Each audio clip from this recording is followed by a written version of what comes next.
오늘 본문의 말씀을 가지고 담대한 믿음으로 나아가자, 이런 제목의 말씀으로 함께 은혜를 나누고자 합니다.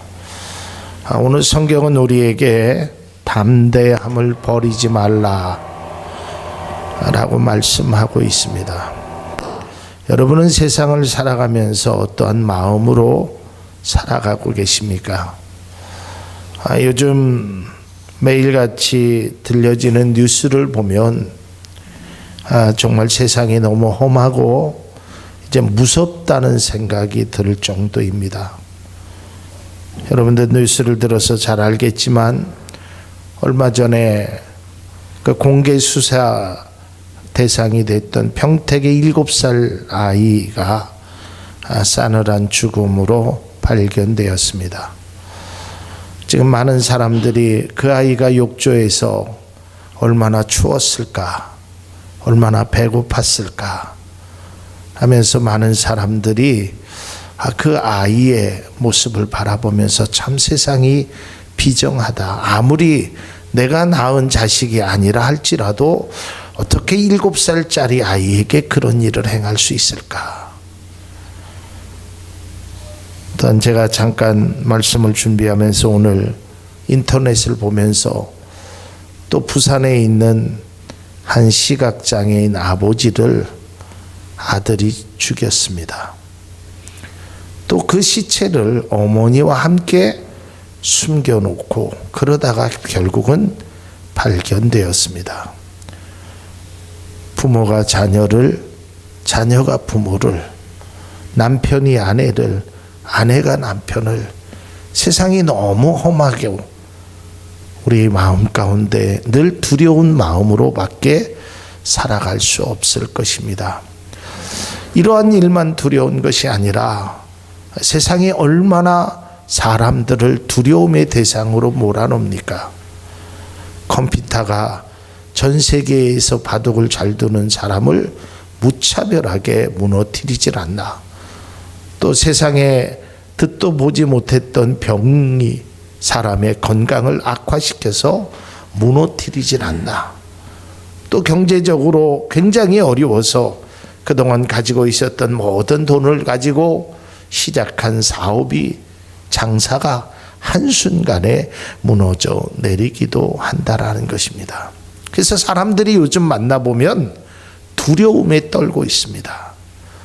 뭔가를 시작하려도 시작하기도 전에 망하면 어떡하지? 쓰러지면 어떡하지? 넘어지면 어떡하지? 힘들까봐 그러한 삶으로 많은 사람들이 근심과 걱정으로 살아가고 있습니다. 여러분은 어떠십니까? 세상을 살아가면서 정말 두려움과 근심의 걱정이 얼마나 여러분의 삶에 자리 잡고 있습니까? 오늘 그러나 성경은 우리에게 말합니다. 너희의 담대함을 버리지 말아라. 이 당시의 상황을 보면 많은 그리스도인들이 로마의 유대교의 핍박을 당했습니다. 우리가 잘 아는 대로 사도 바울도 많은 고난을 당했습니다. 어려움을 당했습니다. 언제 죽을지, 언제 잡혀갈지, 언제 무슨 일을 당할지 모르는 굉장히 하루하루가 살얼음을 걷는 그러한 순간순간 살아가게 되었습니다. 이럼에도 불구하고 오늘 성경 34절에 보면 너희들에게 이러한 일들이 일어날 것이다.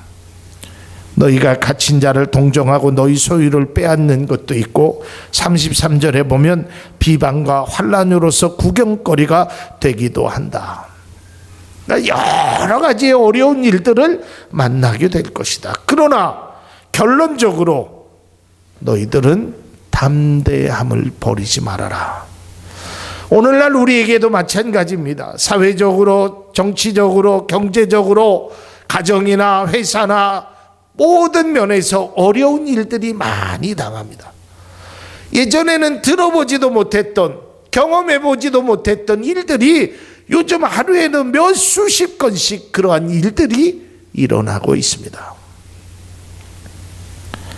여러분 잘 알다시피 우리나라가 전 세계적으로 자살률 1위의 국가입니다. 하루에 엄청난 많은 분들이 자신의 생명을 죽음으로 몰아세우고 있습니다. 왜 그럴까요? 세상이 두려운 것입니다. 살아갈 자신이 없는 것입니다. 그 문제를 해결할 능력이 없는 것입니다. 여러분, 이 세상에 많은 사람들이 병으로 고통을 당하고 있습니다. 근데 어떤 의학 박사가 그런 이야기를 합니다. 건강한 사람과 또 건강치 못한 환자들의 차이점이 있다. 그것은 건강한 사람은 나쁜 병균이 침투하지 않고 건강하지 못한 사람은 나쁜 병균이 침투했기 때문에 그렇다라고 생각하는데 그렇지 않다라는 겁니다. 건강한 사람도 나쁜 병균이 침투하고 몸이 연약한 분들도 지금 병을 앓고 있는 분들도 나쁜 병이 침투한다고 합니다. 문제는 그 나쁜 병을 내가 이기면, 내 안의 세포들이 그것을 이기면 내가 건강을 지켜내는 것이고, 내가 가지고 있는 세포들이 그것을 이겨내지 못하면 결국에는 그 병균으로 인해서 간이 손상되기도 하고 위가 손상되기도 하고 여러 가지 문제를 만들어낸다는 것입니다. 여러분, 여러분의 삶도 마찬가지입니다. 모든 사람이 여러 종류의 공격을 받고 있습니다. 생각지 못했던 일들을 만나게 됩니다. 여러분, 하루라도, 단 하루라도 여러분이 아침에 일어나서 내가 아침 몇 시에 뭐를 하고 하루에 한번 계획을 세워보십시오. 과연 그대로 얼마나 되는지. 잘 안 됩니다. 물론 내 의지가 연약해서 안 되는 부분들도 있지만 그것보다는 세상에 우리를 그대로 놔두지는 않습니다. 저도 목회를 하면서 나름대로 계획을 세웁니다. 월요일 날은 이러한 일을 행하고 화요일 날은 이렇게 행해야지. 근데 그것이 쉽게 되질 않습니다. 생각지 않던 문제들이 나를 괴롭히기도 하고 나의 가는 길을 막아놓기도 한다라는 것입니다. 어느 때는 참 세상이 살기가 참 두렵다, 힘들다라는 생각이 늘 내 마음속을 지배하고 있습니다. 이러한 우리들에게 오늘 히브리서 기자는 말합니다. 너희들은 담대함을 버리지 말아라. 이 말은 다시 말하면 너희들은 용기를 가져라, 담대함을 가져라고 말하고 있다라는 것입니다. 우리는 마음속에 두려움이 있습니다. 그러나 우리 가운데 어떠한 위험이 처한다 할지라도 하나님께서 지켜주신다는 마음으로 우리 가운데 두려움이 사라지기를 주님의 이름으로 축복합니다. 우리가 무엇을 먹을까, 무엇을 입을까, 무엇을 마실까, 그런 것도 두려움의 대상입니다. 그러나 그러한 것까지도 주님은 말씀하셨습니다. 걱정하지 말아라. 그런 거 두려워하지 말아라. 그런 거 염려하지 말아라 라고 말하고 있습니다. 또 오늘날 염려할 일들이 많이 있습니다. 자녀에 대한 염려, 우리의 미래에 대한 염려, 또한 앞으로 내가 가야 할 그 길에 대한 염려가 많이 있습니다. 그러나 여러분, 세상의 다른 것은 버리더라도 담대한 만큼은 버리지 않기를 주님의 이름으로 축복합니다. 자, 그러면 이 담대함을 버리지 않으려면 어떻게 해야 되느냐? 그저 세상의 말로 용기가 있으면, 내가 어떤 물질이 많으면 담대함이 사라질까요? 그렇지 않습니다. 내 주변에 좋은 의사가 많다고 해서 나를 치료해 줄 좋은 약들이 많이 있다고 해서 내가 담대함이 있게 되는 것이 결코 아니라는 것입니다. 여러분, 우리가 세상의 사람들은 그런 이야기를 합니다. 돈이 힘이라고 말합니다. 물론 돈이 힘이 될 수도 있습니다. 또 어떤 사람은 말하기를 사람이 힘이라고 이야기할 수 있어요. 물론 사람이 힘이 됩니다. 돈도 힘이 됩니다. 그러나 그런 것보다 가장 근원적으로 우리가 담대함을 가질 수 있는 근원적인 힘이 있습니다. 찬송가 가사에 나와 있는 것처럼 예수는 나의 힘이요, 예수는 나의 길이요 진리이시라는 사실을 우리는 꼭 고백할 수 있기를 바랍니다. 그러니까 우리가 담대함을 버리지 않으려면 우리 가운데 가장 중요한 것이 있는데 그것은 바로 믿음이라는 것입니다. 오늘 성경은 우리에게 말씀하고 있습니다. 잠시 후면 오실 이가 말씀하신다. 나의 의인은 믿음으로 말미암아 살리라. 그러니 너희들은 뒤로 가지 말아라. 물러서지 말아라. 담대함을 버리지 말라라고 오늘 성경은 말하고 있습니다. 여호수아에게도 말씀했습니다. 두렵고 떨리는 마음이었습니다. 모세라는 큰 지도자가 이끌어서도 어려움이 있었는데 나 같은 사람이 이 많은 사람들을 어떻게 인도해낼 것인가. 그러나 하나님은 그러한 여호수아를 향하여 마음을 강하게 하고 담대하라 라고 말하고 있습니다. 하나님은 아브라함에게도 다윗에게도 오늘날 살아가는 모든 믿음의 사람에게도 너희들이 담대함을 가질 것을 말하고 있는 것입니다. 그러나 여러분 생각해 보십시오. 담대함을 내가 갖는다고 해서 가져지는 것입니까? 그렇지 않습니다. 믿음을 가져야 담대함은 스스로 생겨나게 되는 것입니다. 여러분, 우리가 믿음이 없으니까, 주를 향한 그 철저한 믿음이 없으니까 우리가 이 세상 살아가면서 근심과 걱정에 늘 담대함을 버리게 되는 그러한 안타까운 모습으로 살아가고 있다는 것입니다. 근원은 믿음에 있는 것입니다. 그리스도인들의 삶을 살아가는 근원은 바로 믿음에 있다라는 것입니다.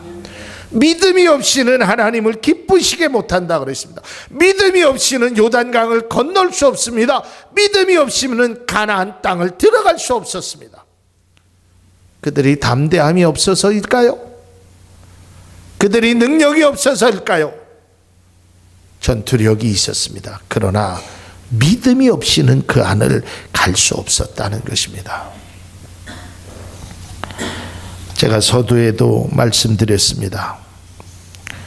세상이 너무 무섭습니다. 어느 날 저희 집이 4층입니다.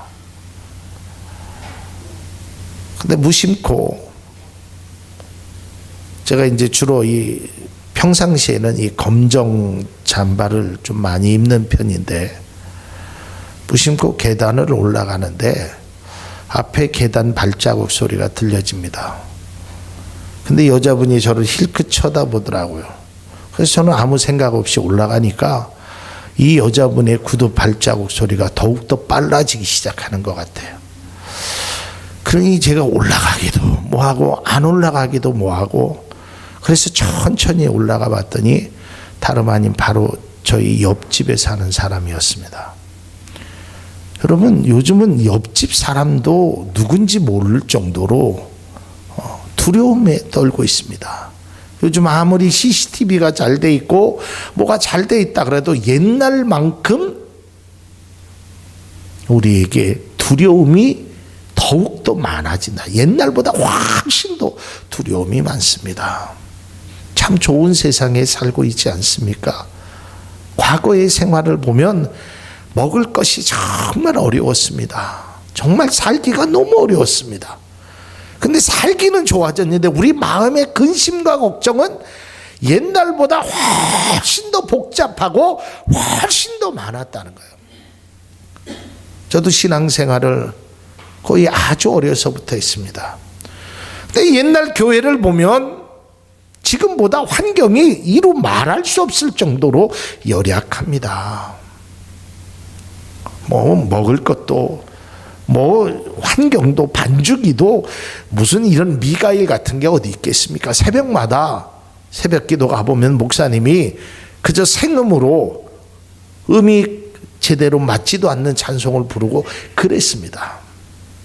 그러나 오늘날에는 얼마나 좋은 시스템을 갖춰놓고 얼마나 좋은 성도님들과 또 성도 수가 예전에 비하면 엄청 많이 부흥되었습니다. 그런데 교회는 좋아졌는데 성도는 많아졌는데 왜 이렇게 마음에 큰 근심과 걱정이 교회 속을 짓누르고 있는 것이 오늘날 우리의 현실이 아니겠습니까? 여러분, 세상이 좋아진다고 해서 물질이 많다고 해서 우리 가운데 두려움이 사라지지 않습니다. 또한 반대로 내가 어떠한 높은 지위에 올라간다고 해서 내가 담대함을 갖는 것이 결코 아니라는 것입니다. 사랑하는 성도 여러분, 우리가 아무리 안전장치를 많이 한다고 하여도 잃어버리는 것이 많이 있습니다. 우리 마음 가운데, 우리의 생각 가운데 다른 것은 몰라도 믿음의 담대함이 우리 가운데 있기를 바랍니다. 그래서 우리가 어떤 문제를 당하든 어떤 고난을 당하든 어떤 시련 앞에서든지 우리는 기도해야 하는 것입니다. 그러면서 그 믿음의 담대함으로 나아가는 것입니다. 눈에 보이지는 않습니다. 귀에 들리지는 않습니다. 환경이 하루아침에 바뀌어지지는 않습니다. 그러나 내가 예수 그리스도를 믿고 예수 그리스도를 의지하고 예수 그리스도를 바라보고 달려가면 믿음으로 달려가게 되는 것입니다. 담대함으로 달려가게 되는 것입니다. 예수님의 제자였던 베드로가 얼마나 담대함이 있었습니까? 예수님이 바다 위로 걸어오시니까 다른 제자들은 벌벌벌벌 떨고 있을 때 그가 용기 있게 얘기합니다. 만일 주시어든 나를 명하여 바다 위로 걸어오게 하소서. 누구도 알 수 없는 일입니다. 아무도 얘기하지 않았습니다. 그러니까 예수님께서 와라. 바다 위를 걷지 않습니까? 그러나 곧 파도를 보고 그가 넘어지게 됩니다. 여러분, 그래도 제자들 중에는 베드로가 굉장히 담대했습니다. 그러나 예수님이 세상을 떠나시게 되니까 그가 그 담대함을 다 버리고 예수님을 3번 부인하게 됩니다. 무엇이 그를 그렇게 만들었을까요? 그가 용기가 없었을까요? 그 조그만 여자아이 앞에서 얘기했던 내용입니다. 아니에요. 마음에 믿음이 사라지니까, 주님을 향한 믿음이 사라지니까, 주님이 돌아가심으로 그 믿음이 끝났다라고 생각하니까 담대함이 사라지게 되는 것입니다. 나는 예수님을 모릅니다. 절대로 모릅니다. 저주하면서 모릅니다라고 부인하지 않았습니까? 그랬던 그 베드로가 오순절 다락방에서, 마가의 다락방에서 120문도와 함께 성령의 충만함을 받으니까 사람은 똑같은 사람입니다. 어찌 보면 환경적으로 더 열악한 환경입니다. 그랬던 그가 이제는 담대함으로 복음을 증거합니다. 그러면서 그가 얘기합니다. 내가 너희들의 말을 듣는 것이 옳으냐, 하나님의 말을 듣는 것이 옳으냐, 너희들이 스스로 판단해봐라.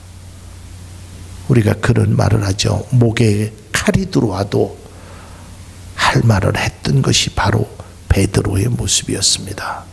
여러분, 무엇이 그 베드로를 그런 과정으로 만들어 놓았다고 생각하십니까? 초대교회 성도들이 유대인들로부터 재산도 빼앗기고 많은 고통을 당했습니다. 그랬던 그들이 어떻게 하여 복음을 전 세계적으로 증거하는 그 초석이 될 수 있었을까요? 여러분, 세상의 사람들이 우리의 모든 것을 다 빼앗아 갈 수 있습니다. 욥이에게 그랬던 것처럼 사단이 우리의 모든 것을 빼앗아갈 수 있습니다. 내가 가지고 있는 재물도, 심지어는 내 자녀들도, 내 가정도, 내 건강도 다 빼앗아갑니다. 근데 욥에게 있어서 빼앗아가지 못했던 것이 하나 있습니다. 그것이 무엇입니까? 그럼에도 불구하고 욥은 하나님을 믿는 믿음만큼은 가지고 있었다는 것을 기억하시기를 바랍니다. 여러분들, 다른 것은 만일에 다 빼앗긴다고 하더라도 믿음만큼은 빼앗기지 않기를 바랍니다. 믿음만큼은 버리지 않기를 바랍니다. 그 믿음을 통하여 욥이 모든 것을 다 회복했습니다. 여러분, 믿음을 빼앗기면 회복할 수 없습니다. 안 되는 것입니다. 우리의 최후의 순간, 최후 승리를 얻기까지 주의 십자가를 사랑하겠습니다. 주의 십자가를 바라보겠습니다. 이 믿음만큼은 우리가 절대적으로 누구에게 빼앗기지 않아야 됩니다. 세상의 유혹이 아무리 좋아 보여도 우리가 믿음을 빼앗겨서는 안 되는 것입니다. 믿음을 놓아서는 안 되는 것입니다. 내가 다른 것은 몰라도 하나님을 향한 나의 믿음, 그 믿음 하나를 가지고 내가 나아가는 것입니다. 여러분, 예수님께서 우리의 무엇을 보시겠습니까?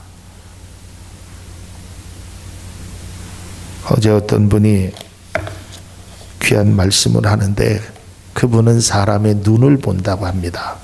눈을 딱 봐서 보면 그 사람이 어떤 사람인지를 자기는 대충 안다고 하셔요. 근데 그 말이 맞습니다. 여러분, 귀신 들린 사람들은요, 눈을 딱 보면 압니다. 그래, 눈을 보면 그 사람이 어떠한 사람인지 그것을 그러면서 이제 그런 이야기를 합니다. 눈이 총기가 있는 사람은 반드시 그 일을 행한다. 하나님은 우리의 무엇을 보실까요? 우리의 믿음을 보십니다. 오늘 성경 말씀대로 너희들은 믿음으로 뒤로 가지 않기를 바란다. 이게 오늘 우리에게 주신 말씀입니다. 39절에 이렇게 기록되어 있습니다. 우리는 뒤로 물러가 멸망할 자가 아니여 오직 영혼을 구원함에 이르는 믿음을 가진 자니라. 여러분, 이 세상이 아무리 험하고 아무리 악하고 마음 괴롭고 아파서 낙심되더라도 내게 소망을 주신 그 믿음을 꼭 소유할 수 있기를 바랍니다. 그 믿음을 통하여 우리의 담대함을 버리지 않기를 바랍니다. 하나님께서 우리를 그 믿음을 보시고 사용하시는 것입니다. 세상이 어렵고 힘들고 여러분 앞이 탁 막혀도 믿음으로 바라보면 반드시 길이 있음을 깨달으시기를 바랍니다. 믿음으로 바라보면 승리할 수 있고, 믿음을 가지면 담대함으로 회복되어지는 역사가 여러분 가운데 있기를 바랍니다. 기도하시겠습니다.